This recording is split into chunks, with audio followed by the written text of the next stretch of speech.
Today on Focal Point, we're going to learn what it's like to host a CCP TV show, Good Nutrition Made Easy, with Laura Davidson, registered dietitian, assistant professor of dietetics, learn how the CCP community feels about the issue of global warming, and take a look at the African American Heritage Festival here at the college.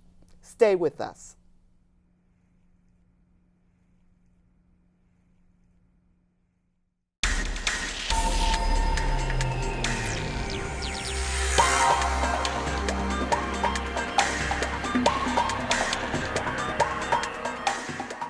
Hi, welcome to Focal Point on CCP TV, the educational channel of Community College of Philadelphia.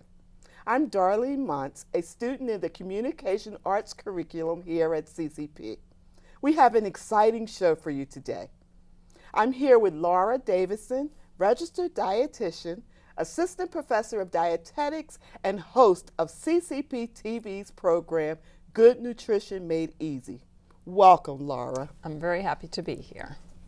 Tell us a little about Good Nutrition Made Easy. Okay. Good Nutrition Made Easy is a show that centers on, of course, healthful choices, okay, which are extremely important, and also simplicity. I think that very often individuals believe that being healthy and the dietary part of that, making good food choices, is complicated. And I kind of have a personal mission in educating to make individuals aware that's not so. It can be very easy. What's it like?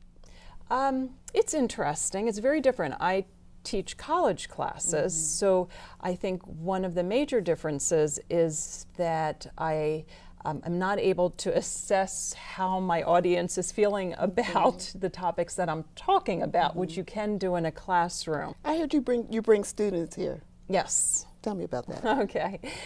There's always a section on the program at what time we actually do some types of demonstrations. So we've measured out the sugar in a soda.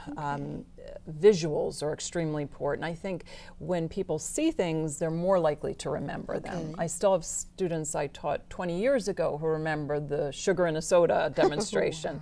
We measured out, I think, fat in a cheeseburger. We look at food labels. Occasionally, I mess up the studio and we bring in a little kind of simple recipe to prepare. So those types of things are important. And the students help me with all that.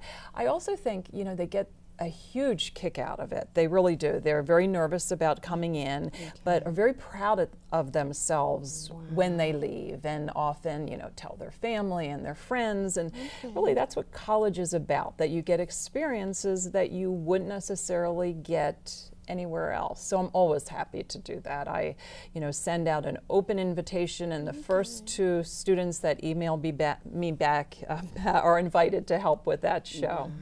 What do you hope the audience will learn from viewing the program? I guess what I'm envisioning is that people will, first of all, learn how important it is to make some healthier choices. The country's at a point in time when many people are very unhealthy, and most of our health problems really are rooted in the decisions that we're making on a daily basis.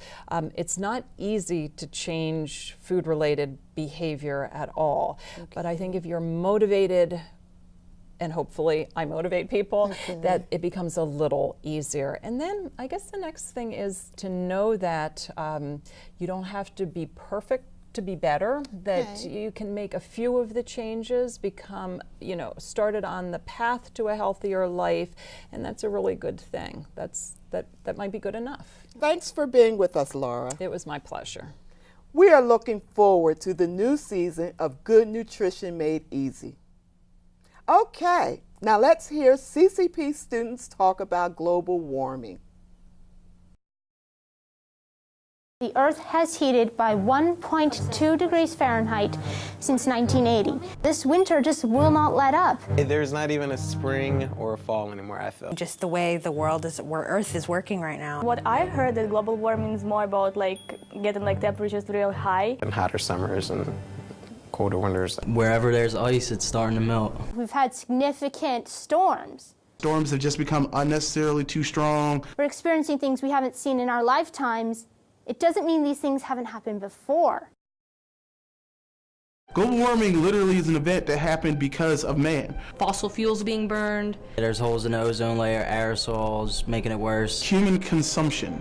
Invasion of land where there's trees and animals. So much pollution. Our use of emissions. There's lots of littering. All human actions affect weather and environment. We have the option of taking care of our planet or destroying it. I don't really think what we do as human beings has an effect on how the weather reacts. Do less of whatever we're doing. Things we already know that we can do. One simple thing is lack of use. Don't use hairspray. You know, hairspray has been known to affect the ozone layer. Being more receptive to technology that would alleviate some paper being, reused. I don't use my TV for more than maybe 2.5 to 3 hours a day. Don't drive if you could walk. Take public transit. Go green. Use more recyclable materials. Using solar energy. New types of cars. Hybrid cars, electric cars. Using wind energy. Be more informative, teach more. Keeping the environment in mind. Seminars, meetings, just have them in schools, start when they're very young. Doing things to benefit rather than hurt. Whether you believe in it or you don't, you have to take care of the earth. This is like an essential part of our life. We're the only lifeline it has right now. Wow, wasn't that interesting?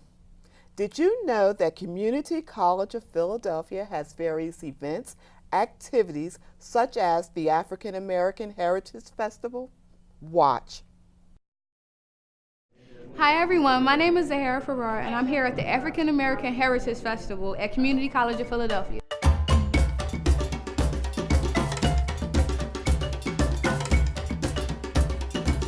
Black History Month is a celebration of who we are, and it's also to educate other people and people of our own kind of who we are and where we came from. I mean, Black History Month is to me important. I mean, it's not just Black history; it's world history. I mean, if you know, Blacks helped cultivate this country, so we have an important part not only to ourselves but the next generation to keep it going, because Black history only exists in the next generation. A festival which I thought was amazing. The fact that they, prolonged it for 2 days. Usually when I go to other places, it'd be like a little event, but the fact that they spreaded it for 2 days, I think that's totally amazing. My pieces come from my observation, just in my surroundings, my neighborhood. Sometimes just catching the picture online and it attracts me and I draw it. I mean, I like doing detailed drawings. Some of my stuff is like politically charged, socially charged, but if it's portrait style, it's just more so. If it's a portrait that kind of like captures my attention, then I like to draw it and go from there. It started off, honestly, because somebody was making a joke about painting myself. And so I had started her face. And then I ran with it and it wasn't me anymore. It was who I wanted to be. If people see me, what do I want them to see? So it's a self-portrait in a way, but not me as I am, me as I want to be, me as I want to be seen. My art is a reflection of me, but right now I'm going through this phase where I'm thinking about what people think of me versus what I think of myself, and it's bringing out good and bad, but it's also bringing out new things I'm learning about myself. So that's what's going on in my art right now.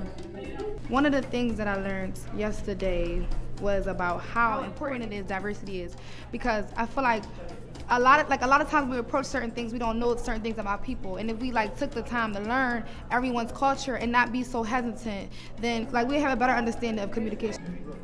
For those of you at home watching, I truly hope that you enjoyed and learned something from the African American Heritage Festival. This is Zahara Farrar from Community College of Philadelphia signing off. You say you don't like the color that you are. You say your world would be so much brighter if you were lighter. But the fact that you... Amazing. That's just one of the many interesting events going on at the college this semester. Well, that's it for today. I want to thank my guest, Assistant Professor Laura Davidson, and I want to thank you for tuning in. You have been watching Focal Point, the Community College of Philadelphia magazine show on CCP TV, the educational channel of Community College of Philadelphia. All segments for Focal Point are produced by the students in the digital video production curriculum. I'm Darlene Monts, a student in Communication Arts curriculum here at CCP. See you next time.